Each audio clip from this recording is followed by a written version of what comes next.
All right, Tommy, let's dig right in. Can you start by sharing your personal journey leading up to the founding of Red Oxygen? Sure.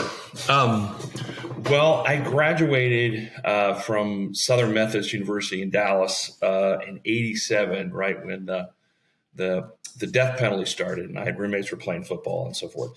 And I went and I got into technology. I got recruited by Arrow Electronics to sell semiconductors to startups. And there were about 50 kids in my training class, and they hired about 3 or 4 from SMU. And we all wanted to get the heck out of Dallas, go to a bigger city, go to New York, go to San Francisco, go to LA, go to Chicago.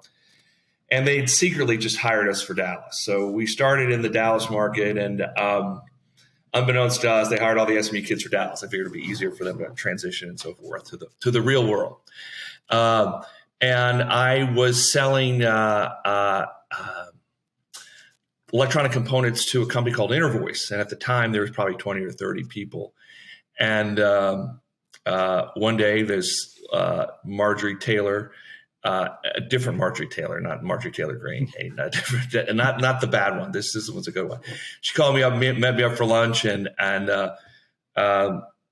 I thought it was a date, and it was a job interview, and she's like, "Would you like to come work for us?" I was like, "Oh, okay, sure." I never thought about it, and I ended up working for Intervoice, and they were a lovely company. They were kind of one of Texas's high flyers at the time in the '90s. They did IVRs, so press 1 for your account balance, press 2 for your, and I moved to Nashville with them back in the '90s.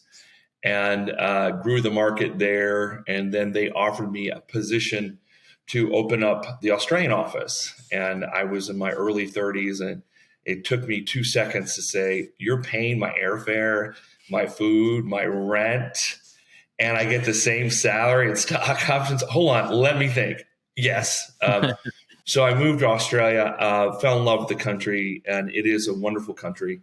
And it's a very interesting country because, they don't like to lead. They kind of have a self-deprecating personality. They don't know how wonderful they are. They're like, they don't know how smart they are. They don't know how wonderful they are. They're always looking for assurances. And Australia was a GSM only country. And that in regards to technology, they look to Europe to go a certain way. They look to the U.S. to go a certain way. And like, the U.S. screwed up this way, we're going to go the European way, and vice versa. So it's an interesting amalgamation of different cultures.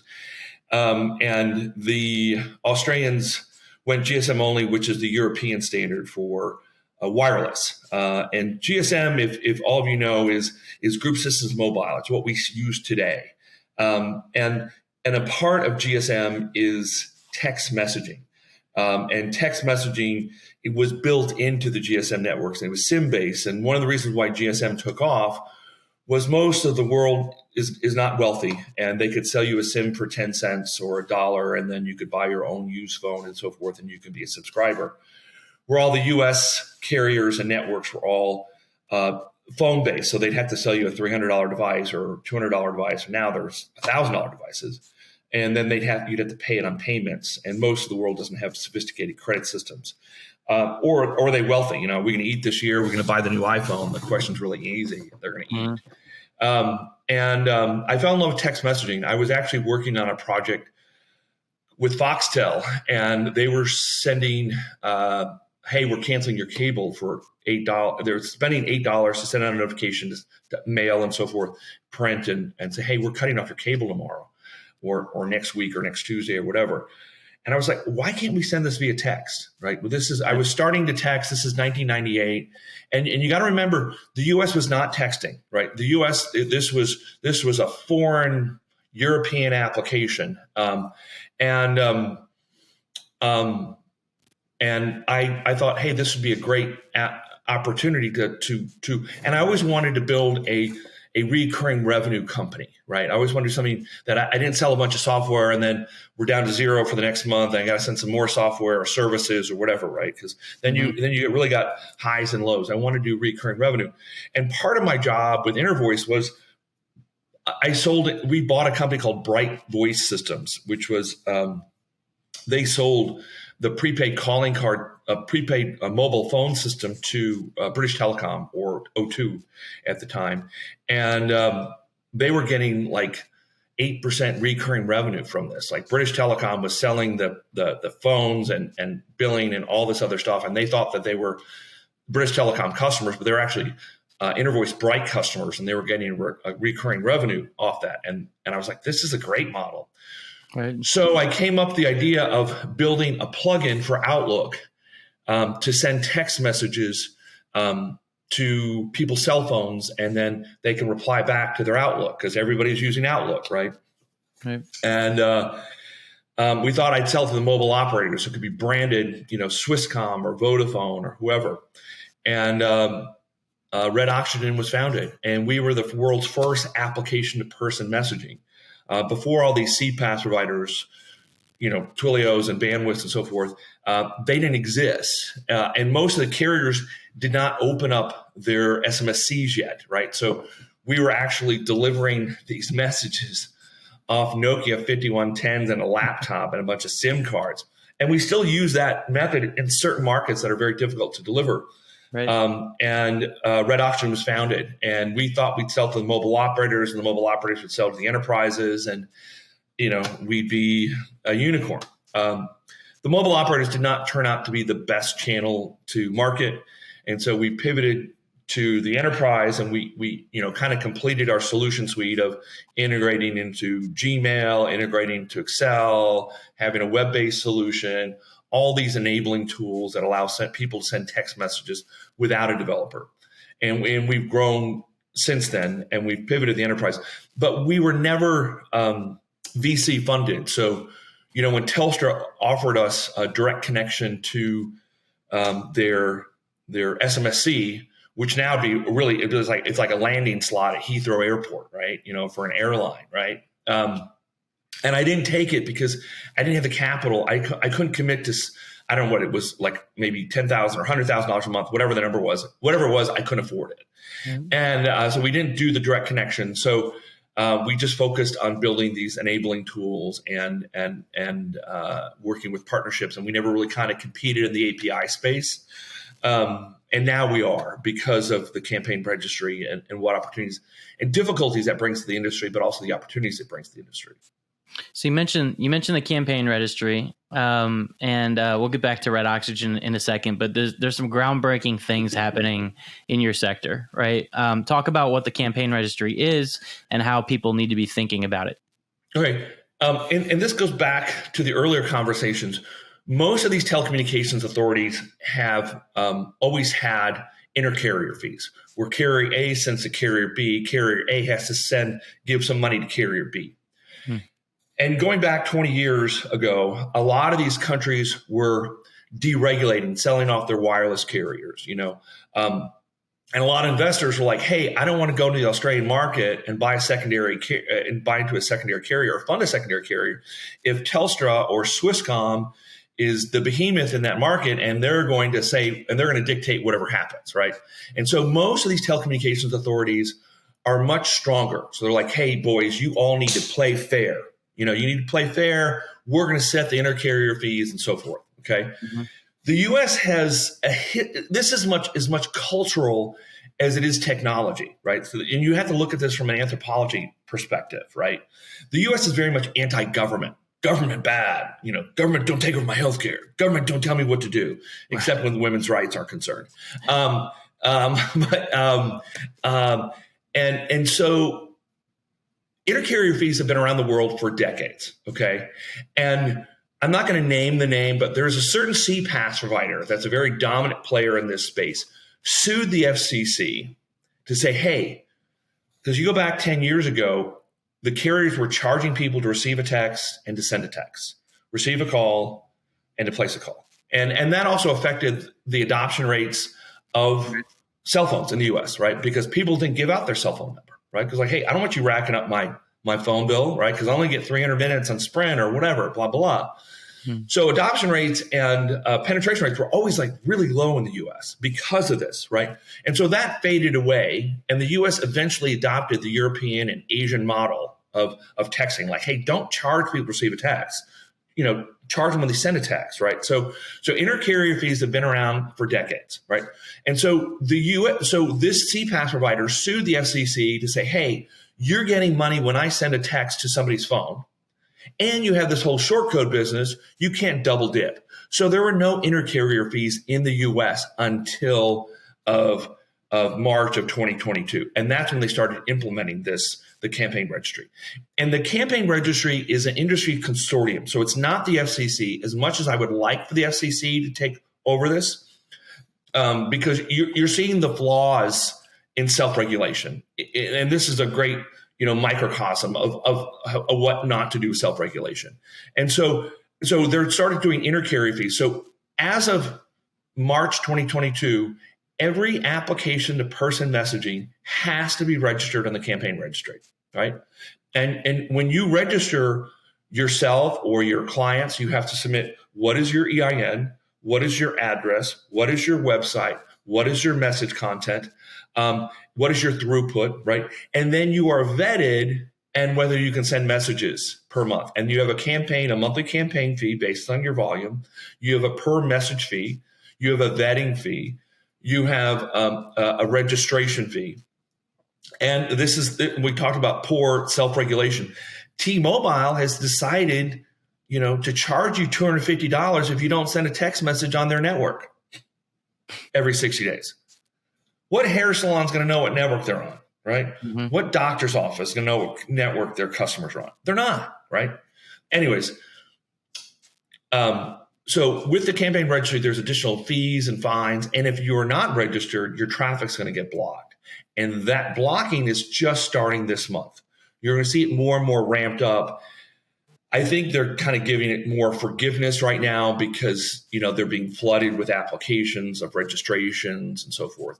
But eventually traffic will get blocked, and then you could get fined up to $10,000 per SMS if you are not registered with the campaign registry, or your traffic can get blocked. And that can be devastating for a small business because let's say you run a hair salon and you send out, 500 messages a month, right? All of a sudden, half of them get blocked, right? Right. Well, you lose half your customers. What does that do? Not only does it do to your revenue, it cuts it in half. If half the people don't show up for their haircuts, right?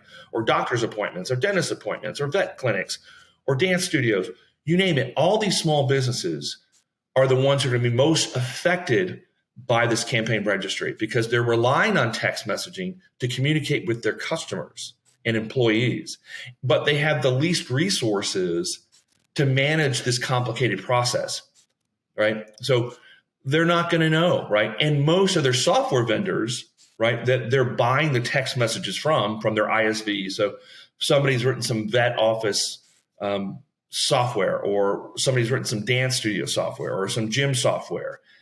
Most of these software packages have no idea how many text messages this dentist office sent versus this dentist office sent, right? I was talking to a very large provider in the dental industry, and they have 41,000 dentist offices, right? And I said, what are you guys doing about this? And they're like, we're just trying to register our 41,000 dentists. And then I said, what are you doing about the additional cost? We don't know. We got to figure that out, right? Because they don't know how bad this is going to be when it hits their bottom line, right? I mean, and if you don't know, one dentist office may send 500 messages and you're charging $150 for the software, right? But then you're charging this other guy $150 for the software, but he's sending out 10,000 messages, right? Well, the cost of goods sold has tripled, and now you're losing money on the guy that's sending out 5,000 messages because you don't know how many messages he's sending out. Right. So what's something or some things that business owners can do to be more proactive, right? Like, imagine there's a lot of education that comes with the times that we're. They need to reach out to their CRM vendor to make sure they are registered, right? And a lot of them are just allowing that to happen. Like, I talked to my vet office, and they're like, "Oh, our software vendor's going to do that." Okay, but have they registered you? He's like, I'm on the board. I said, are you registered? He's like, I know nothing about this. You know, I haven't given him my, business number, my EIN. I haven't registered. So if you are buying text messages from somebody, whether it's your CPaaS provider or your software provider, make sure you are registered, right? Make sure you are registered and you have a campaign register ID. And now you can port that to another provider, right? It's not theirs, it's yours. It's tied to your EIN number and your business. So it's not owned by the software vendor. It's not owned by the CPaaS provider. Got it. And how is business changing for you? Like how is the way that you fit and Red Oxygen fits into the landscape changing with all of this campaign registry rollout? So what we see is our advantage is we can go to these software vendors to say, hey, Twilio was just delivering your text messages. We can deliver your text messages and we can provide you with end user billing, right? So we can quantify that and we can sign up all of your 41,000 dentist office to text messaging plans. You can have a small, a medium, a large, extra large, and so forth. And instead of this being a loss leader for you, this could be a revenue generator for you, right? So either we can bill and collect from those end users because we've been doing this for 23 years, or we can provide you with the data and you bill and collect from your end users, right? As a separate bill, or you can add it to your existing infrastructure. So we can provide you a flat file and you can add these items. But we allow you, so we provide compliance. So we'll make sure all of your customers are compliant. So all your dentist office are compliant. We'll make sure that they're invoiced or billed for the traffic that they use and any additional fees and fines. We can also add the technology to make sure we send a text message to a T-Mobile number every 60 days so you don't get fined. And the problem is this stuff it keeps changing and they keep moving the goalposts, right? I mean, T-Mobile initially was going to charge $50 for every account registered, right? Imagine Verizon did that and AT&T. Then you got to pay registration $150 to the carriers, then a setup fee, then so your costs have tripled. Right. Right. And you got to manage this. You can't just say, hey, it's text messaging, it's cheap. It's not cheap anymore. And it needs to be quantified. And it's particularly hard in the US because SMS was so cheap, right? When SMS you're only paying a third of a cent or half a cent to, Twilio, hey, no big deal. Just add it. And because all of these CPaaS providers, they've all been focused on selling to the developer, right? Mm-hmm. You drive down the Highway 101 in Silicon Valley and what do you see? Twilio, ask your developer. Well, your developer doesn't care about this problem. You know what? They did their job. They got the text messages to go through. They're done. It's funny. I was talking to this investor at the SaaS Open, right? And she was eating lunch. So we were in the lunchroom or eating breakfast. And I was giving her my pitch and what's going on. And there's a guy sitting right next to us. He goes, I run a real estate company. We're getting blocked. And the developer finally sent me the freaking email to get registered. And I was like, and she's like, is he a plant? I'm like, no, I swear to God, this is what's happening all over the world, right? And they're probably not going to do anything until they start getting blocked. Right. So is there a path that they can be a little bit more proactive? Obviously, other than listening in right now and saying, holy cow, I got to call somebody. But is there a path that allows for a little bit more education or is going to allow for a little bit more education in advance of that? Or is this really something that's just going to be incredibly reactive for most business owners? It's going to be reactive because, even the trade shows we've been to, right? The SaaS Open, and we went to IT Expo in Florida. And I'm like, Why are you not talking about this? This needs to be front and center of a communication. Oh, well, we haven't thought about it, right? It's almost like we're going to have a COVID moment and we're Moderna, right? The shit's going to hit the fan. And like we even had conversations with Cisco and they're like, you guys are spot on. No one's doing this. No one's addressing this, right? They all think it's, and I even spoke with the former FCC chairman. He was like, we didn't think about this. I'm like, how can you not think about this, how it's going to affect small businesses? The larger high volume users, the Googles, the Facebooks, the Amazons, they're big enough and they're sophisticated enough. This is no big deal. This is just operations. They probably have a whole department that just does SMS, right? Because they're sending millions of messages. But these smaller people that have relied on SMS as part of their business flow, they don't have the resources. And even these software developers, right? You've written some vet software, or you've written some dental software or dance studio software. You're going to have to assign your programmers to now write a telecommunications module to count the number of text messages each one of your customers are sending, and make sure there's error processing in it, make sure the messages went through, make sure the numbers are the correct number of digits, yada, yada, yada. They're basically going to have to build a red oxygen or partner with us. Yeah. Well, I mean, there's a lot of research that suggests, I think like 65-70% of consumers prefer SMS as their go-to receiving for notifications from businesses. So, it's what should the consumer be thinking about as it relates to this problem? Like, most of the consumers aren't going to know this is happening, right? Well, they're not going to get notifications. Well, they're not going to get the notification. In fact, my vet, who I talked to about this, I said, "Hey, I'm not getting your texts," right? And they're like, "Really?" I said, "I told you about this," and they don't know what to do about it. Well, and the office manager calls, and they're like, "Oh yeah, we got it handled, we're fine," right? And they're not doing anything about it, right? There's this whole line of discommunication, right? And it's going to affect someone's small business, right? To realize, oh gosh, why am I not getting these text messages, right? Why am I not getting it? But the business owner, why did Betty show up for her Tuesday appointment, right? Right. Why did we lose that hair appointment, right? And then they'll say, "Hey, we missed you the last couple of times," and she'll be like, "Well, I never got your text messages," right? So there's going to be a point of disconnection, right? And until it's a massive problem, it's going to be an issue. So obviously you guys are riding the market wave now, or going to be riding the market wave for some time. But I imagine 1998, you were probably a little bit early to market for some of what you brought into the world, right? We were so early. I remember coming back to Texas, right? Talking to some VCs going, "This text messaging stuff is stupid. Who's going to send a text message sitting on your phone? I get 500 minutes for Sprint for free." Granted, it was Texas, but in the early 2000s. But it's going to happen, guys. Like it's going to happen. It's going to be a problem. Yeah.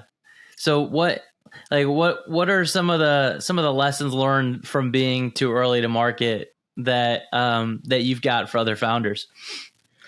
Keep your costs down. The worst thing is you start spending money that you don't have, thinking you're going to get capital. And also, with the markets the way they are now, most good companies, long term, were born during recessionary times. I'm not saying we're in a recession, because we're still having growth over growth, right? But it is more difficult to get capital, right? So,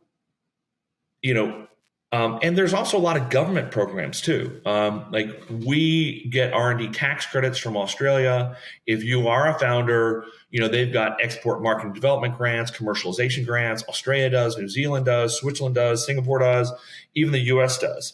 So, look around for government programs, but think about your business. How are you going to make money, right? Mm-hmm. People worry about like, oh my gosh, all these funding's dried up. And it's like, no, all these companies were, giving their employees back massages and having, Venus and Serena talk on their users conference without thinking about how they can make money. Like at the end of the day, it doesn't matter what your business is. You have to make money, right? And you have to make a profit, right? And during these recessionary times, it kind of brings people back to earth, right? What are you doing? What problem are you solving? How are you going to make money doing it? Be frugal. When you obviously some navigation required when you guys were too early to market around just general ability to drive growth. But I know you guys also did a lot of education and on the market, on the value of what you were offering, and how did some of that impact the growth of Red Oxygen, the education, the awareness, the things that the strategies you were basically doing and employing to educate the market? Well, but you can't, unless you're big enough where you've got advertisement, you can't really move markets, right? I mean, you have to like study markets and see what are people doing, right? And why, right? So we didn't even enter the US market until 2009 because we knew it was a loss, right? Right. I remember getting a phone call from the product manager of Office in 2003. He goes, I want to put your software on Bill Gates and Steve Ballmer's desktop, and I want to text everybody in the room, and we're going to launch Office 2003. Because he got a hold of our software. I had a friend of mine from SMU. She got us into the product group, and he was texting his Singaporean brother-in-law, and the Singaporean brother-in-law was texting back about his wedding plans, right? He's like, this is freaking amazing. Like, oh my God. I'm texting my brother-in-law. He's showing up on his phone in Singapore, and he's texting back. Granted, this is 2003. So he calls me up, and he's like, I'm going to put this Bill Gates, Steve Ballmer's desktop, and we're going to text everybody in the room. And I had to say, hey, it's not going to work. He goes, what do you mean? I said, it works in Fiji and Africa and Asia and all over Europe, but it doesn't work in Seattle. He goes, what do you mean? I said, the operating systems or the communication systems that the US have implemented are OS2 and Apple Macintosh, and the world's on Windows. He goes, oh, wow. They set up these proprietary networks, right? Mm-hmm. Because of deregulation, right? So, and this comes into the anthropology sector. Why did the U.S. adopt IDEN, which was Nextel, right? And you look at Motorola had 95% market share of the handset space in 1992. And now they're irrelevant and they're owned by the Chinese, right? What did they do? They got greedy and they got arrogant. They wanted on the network. They wanted the handsets. They wanted mine, right? Mm-hmm. And what did Qualcomm do? They wanted the chipset. So it was all proprietary. It was all tied to the chipset, right? In fact, AT&T had to rip out their infrastructure in 2000 because no one would make them phones. Because if you're a phone and you were making your choice on which carrier to go with, like, oh, he's got a cool phone. He's got a cool phone. In fact, Verizon had to pay Apple to configure the iPhone to work on the CDMA network because Apple's like, we're not paying for that. Why would we pay to get our phone to work on your network? You've got 300 million subscribers. There's 6 billion people I could sell this phone to. Right? I'm not wasting my resources. Right? So when you have proprietary networks, and so AT&T converted GSM to get the handsets, right? Of course, they got the iPhone first, right? So it's, you can study history and it repeats itself. Yeah, study of cycles. Hopefully make some money off of it. Yeah. So when you were in this mode, though, I imagine partnerships and collaborations and other things with people who had maybe a little bit more money and a little bit more opportunity to educate were important to Red Oxygen's growth, right? Yeah. Talk about any in particular that really helped to fuel the growth and anything that you went through. Initially, we really thought we'd sell to the mobile operators, right? So like our first customer was Swisscom, and Swisscom's like the valedictorian of mobile operators in Europe, right? And they're Swiss, like, they get shit done and it's freaking perfect. And even their invoices were beautiful with like these gorgeous paper clips, right? They're the Swiss. The paper is like this beautiful font. Anyways, and they made us a better customer, right? And we thought we could get to the mobile operators. They could do the education because they had the market, they had the dominance, they had the billing relationships. But the mobile operators were, even we launched our product, I think it was like $3 million in revenue to Swisscom. But to them, that's nothing. Like they're a $1 billion company, and they're like, hey, yeah, it's a nice product, but we can focus our resources on another product and make $100 million. So it's too small, and it's almost, and you make mistakes, right? We should have gone harder after the API space earlier on than we are now. We probably shouldn't have focused on the mobile operators as long as we did.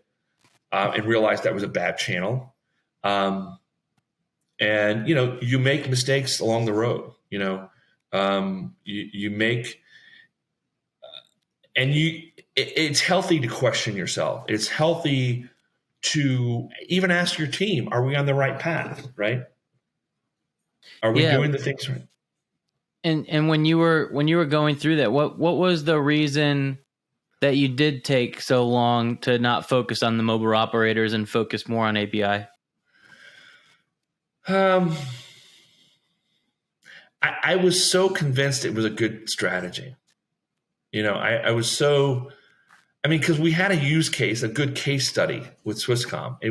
They were effective, and they probably were the best in the world with an application of person messaging with Outlook. I think they had like 300 or 400,000 users on it, and that's a lot for a country of 6 million people.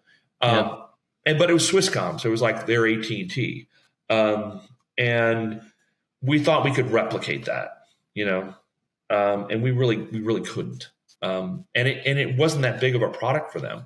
And another thing was the carriers were always very focused on billing the MSISDN number, the 10-digit long code, or their mobile phone number. And the problem with that is the people that use the product the most are generally in operations. Let's say it's a secretary sending out, hey, notifications to whatever, or an office manager, whatever. And typically her phone bill was not paid for by the corporation, right? So they would have to, but the carriers always wanted to bill it to the cell phone number. And that person's cell phone number wasn't paid for by the company. So she's like, screw this. I'm not racking up $300 on my phone bill. Right. Or whatever number of messages they're going to send. So that was difficult. And we couldn't get them to change to bill off an IP address or a domain name or an email address, even though we could provide the data for that, it didn't work. So what are some other call them obstacles that you had to observe and learn from as you guys growed and navigated the changing landscape, and how were you able to overcome it? Perseverance, and listening to your team, right? I've had employees with me for over 20 years, and treat them with dignity and respect. And you'll get other perspectives from them because they care too. They want you success. They want their job, right? Mm-hmm. Treat them like partners and owners, not employees, because you're going to make mistakes. How do you do that? How do you make sure you treat your employees with dignity and respect? Well, it's your attitude. It's your personal attitude. We still have weekly meetings, right? And realize people have lives, right? Hey, the good thing about this new technology, we're on Zoom, or not Zoom, but a podcast, let them work from home. They got a sick kid, let them have a bad day, pay for their health insurance, right? That's a huge concern for people, right? I had one employee who was like, oh, I'm not going to get health insurance. It's too expensive. I'm like, bullshit, you are. We're going to pay 75% of it. And he's thankful because he had an issue. We all have issues. We're all going to get sick, right? And unfortunately, we don't have universal health care in this country. And that's a huge thing for the U.S. That's major. Health insurance is massive. You want to keep and retain employees because that's everybody's mind. How do I pay for it, right? Right. How do I stay current, right? And it is expensive. It is super expensive. Our healthcare costs are 3 times what Australia spends in healthcare, right? Our healthcare costs are almost 20% of our budget, right? And you know what it is in Australia? 1% of my payroll, anything over $1 million, right? So screw your tax cuts. Give me universal health care, right? Because not only do they live longer and drink more beer, they live longer and their healthcare costs are cheaper, right? So, and Foster's tastes better. Copy the freaking plan. Go to Australia and just, hey, what are you doing? We're going to copy the fucking plan, right? It's not rocket science. I mean, we could take the money we already spend in Medicare and Medicaid, which is 8% of our GDP, right? And that's what Australia spends on their total healthcare system. We could take that and cover everyone if we implemented the improvements, right? They banned pharmaceutical advertising. We're the only country on the planet that has pharmaceutical advertising, right? We're in, right? I mean, you want better outcomes, better employees, universal healthcare, right? And one of the things is probably people feel tied to their jobs because they have health insurance, right? I can't go off and start my own because oh my gosh, now I got to pay my mortgage, my rent. Now I got to pay $1,000 a month for health insurance, right? Yeah, it's actually amazing how entrepreneurial the U.S. economy is as a whole compared to other nations. When you look at the fact that healthcare is the worst and things like that are extremely expensive. The amount that you need to save up and you need to feel like you're ready. A lot of people don't have health insurance. More. What's that? Yeah, I mean, a lot of people still don't have health insurance, right? Right, or that, yeah, exactly. So coming back to the sector and the macro trends, how do you think that the just general communication technology sector, we'll call it, will evolve over the next 5-10 years, and how Red Oxygen is able to adapt to some of those changes? Well, it's interesting. Like when it's always important to study people's trends, right? And I was even trying to book something for this weekend, right? And the person did not want to send me an email. I'm like, no. I need to look at this, right? I need to look at, and they're probably, I don't know, but I would assume they're a millennial, right? And they just wanted to use text messaging, right? And then they wanted to use Venmo. And I'm like, I need that person's cell phone number to verify that they're the right. Oh, but he doesn't want to give the pro number. I'm like, that's fine. But you're using a consumer to consumer app, right? But you're a business, right? And so you have these millennials that are so anti email and PC and they're just on the phone, right? And they want everything instantaneous and they want everything as a meme, right? Which is good and bad, right? Yeah. But this is the way the world is changing, right? They want to scroll through Instagram, right? They don't want to write an email. They don't want to send an email to you. They don't want to. And how they will come to terms with it, I don't know, right? Soon we'll be living off continue TikTok to study video. it. Yeah. But it's also be interesting too, like what happens with the campaign registry, right? Right. Because if the carriers make this so onerous for businesses to send text messages, the consumers will migrate to maybe a WhatsApp, right? Yeah. And they already are. If you look at the adoption rates of WhatsApp, where there's high penetration rates is either there's poor delivery, right? Brazil had very poor delivery, intercarrier delivery, because they adopted the U.S. model. So you had IDEN, CDMA, TDMA, GSM. They adopted the U.S. model, so their whole network was screwed up. Same thing with India, right? And or SMS costs are high, like Germany. SMS costs were like 10 euro cents a message, right? So people were like, screw that. Like, I'm not having delivery problems, but I don't want to pay that, right? So I'm gonna get all my friends on WhatsApp, right? And then, or you have a draconian regime like in Saudi Arabia, which is like 95% penetration rate of cell phone users have WhatsApp, right? And that's because their regime just says turns off the SMSC.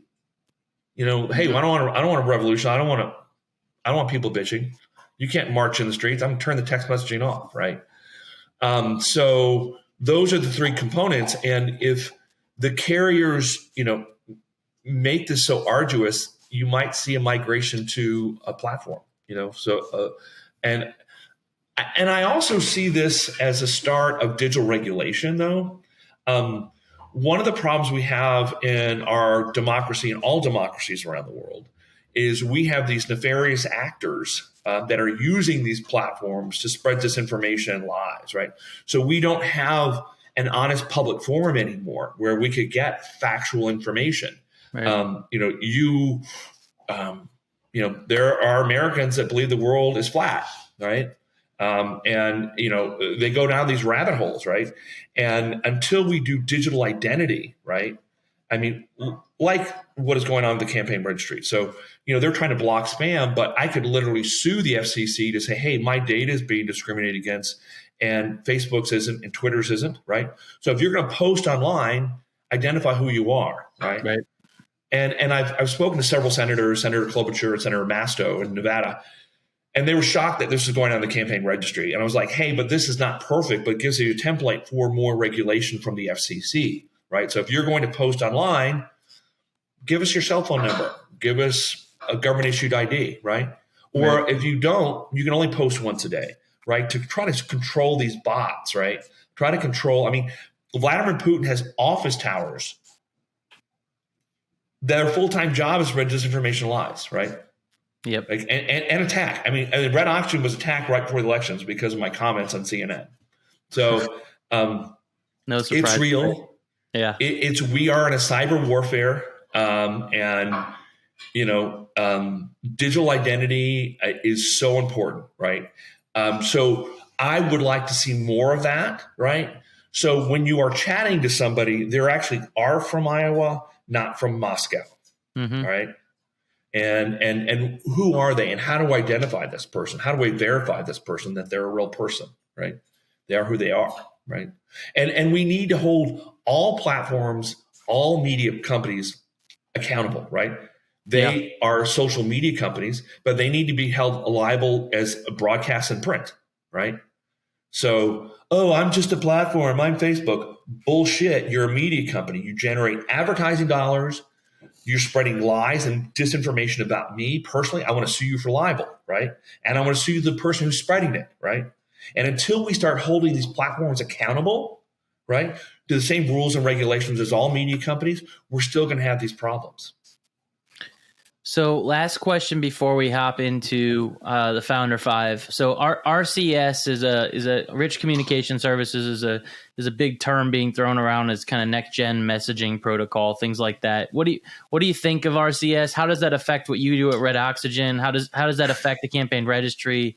Things along those lines. Well, RCS is Google's answer to iMessage. Okay. Well, all right. So, and I tried to adopt it, right? But the problem is, and they have the same problem Microsoft has, right? Where you have all these different manufacturers, all these different processors, right? And you're trying to control the protocol, right? The thing I hate about Apple is it's a closed environment. The thing I love about Apple is it's a closed environment. They know what you have, right? They know what processor you have. They know what memory you have.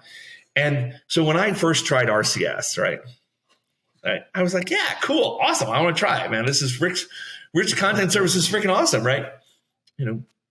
Well, they thought I had a Samsung phone, right?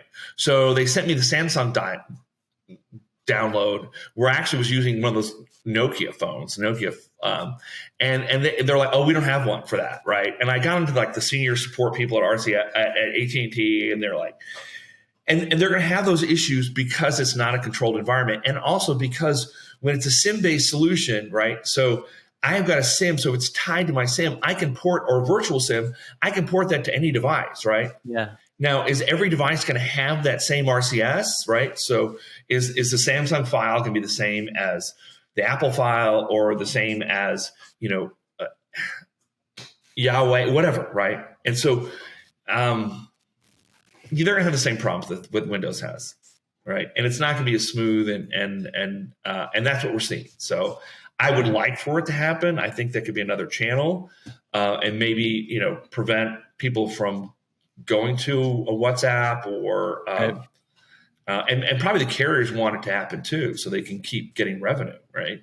So it's a carrier-based product, not a Facebook product. But Apple probably doesn't want it to happen. Yeah, Apple doesn't want it either. No, but Apple won't play with Google. So there's turf wars. It's like even your stupid like calendar, your Outlook calendar doesn't sync with your Google calendar. It's like, of course they're not. Don't even get me started, man. Yeah, I mean, and this is the problem. Unless you get, which is not going to happen, right? Yeah. Where you say, hey, everybody's got to play nice, right? From the FCC, right. Like that's not going to happen, right? Yeah, keep dreaming. And that's good and that's bad. But anyways, there has to be like some standards, right? When you go to Best Buy, you don't worry if this device you're buying is going to fit into your outlet. I mean, unless you're buying a dryer, right? But government standards are good, generally. Yeah. Yeah. All right. So let's close things off with our Founder 5 today. First question I got for you today, Tommy, is what is the top KPI or metric that you are relentlessly focused on? Messages sent. So, and what does that mean to you? Well, it means people are using my product. That means revenue's growing. That means people are happy. And we had our record month last month. So good, right? Nice. Best in 23 years. So people are using the product and customers are happy. And that's our top one. And then second is revenue. And then third is number of signups and cancellations and so forth. Cool. Yeah. All right. What's a top tip for growth stage founders like yourself? Get somebody with gray hair that you like and respect personally, right? Not only from a moral perspective, but from a business perspective that has been around the block that can act as your advisor. I have a lovely gentleman named Peter Shore, he's kind of like my surrogate father. My father passed away when I was 27. So it's nice to have someone that can see the forest from the trees, right? Like, because sometimes you're a founder and you get so, that you don't see the forest from trees. You're just looking at the tree and you're mad at the tree and you want to beat the tree up, right? Another thing is get balance on your executive team, right? And this is not to be politically correct or woke. Get a gender balance because women see things differently than men. Right. They are wired differently, and listen to them because you're both going to have different perspectives, right? If you are all male or all female, that's bad. Right. Well, and try to get those different perspectives so you can be holistic and not make stupid mistakes. Only question. And not be so arrogant with your own vision. Why gray hair? You know more. You've lived longer. You've seen it before. Huh? I think I might have one or two here somewhere. All right. What's a book or podcast that's helped you to grow as a founder? Well, there was a podcast I love listening to, but it's not, I don't really like business books and business podcasts. I like the podcast On Being, which is on hold. It's more of a spiritual podcast, and it's more about, keeping one centered and grounded. And, we're all humans, right? And we're all discovering ourselves and who we are as people. And I think getting grounded from a spiritual sense is important too. And that could be nature, it can be, an organized religion, whatever. But that's important too. For me, it's nature. It's critical. But yeah. Yeah, it's mission critical. I mean, we forget business. But it's not a business. And I think she's starting back up again, Kristen Tippett. So I used to drive on the drive up to Tahoe. I'd listen to it all the time. So awesome. She'd have different guests, rabbis, monks, I'll check poets, that out. It's really cool. All different people and their own spiritual journeys, right? Very cool. So. Very cool. All right. What is a piece of advice that counters traditional wisdom?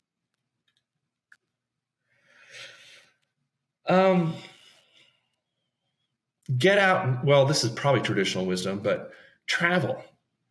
Go see the world. Yeah. I mean, the best thing for young people to do is get the heck out of where you live, right? And go see the world. And there's going to be places you like better. There's going to be places you don't. There's going to be people. There's going to be ideas. And, even like we just talked about the Australian healthcare system, right?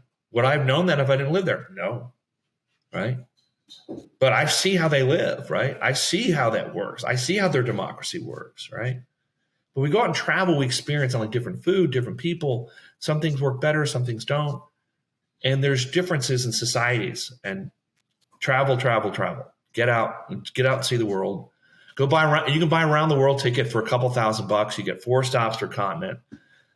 You got a year to use it. So any young person I talk to is like, go do it, right? Yeah, love it. Go see those differences. All right. What is going to be the title of your autobiography when you accomplished all you set out to achieve? Followed his own path. Nice.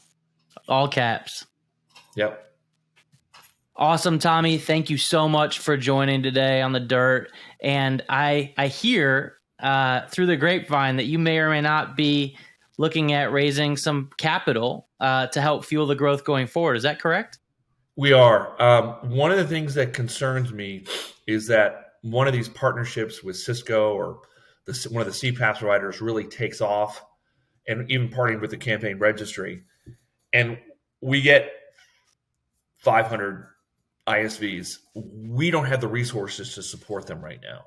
Yeah. And from a technology perspective, the throughputs. And so we're looking at capital to help execute this because if it happens, it's going to be huge. And it is happening. So we're worried about the resources that we currently have, and we're looking for capital to help us execute. All right. Well, you folks listening in that are capital providers, give Tom your ring. What's the best way for folks to reach out to you for that? Through LinkedIn? You can email me, tom.sheahan@redoxygen.com, and that's SHEAHAN, or call me 469-230-5018, or send me a text. There you go. Probably send them a text, as long as it'll go through. All right, Tommy Sheahan. Thanks, guys.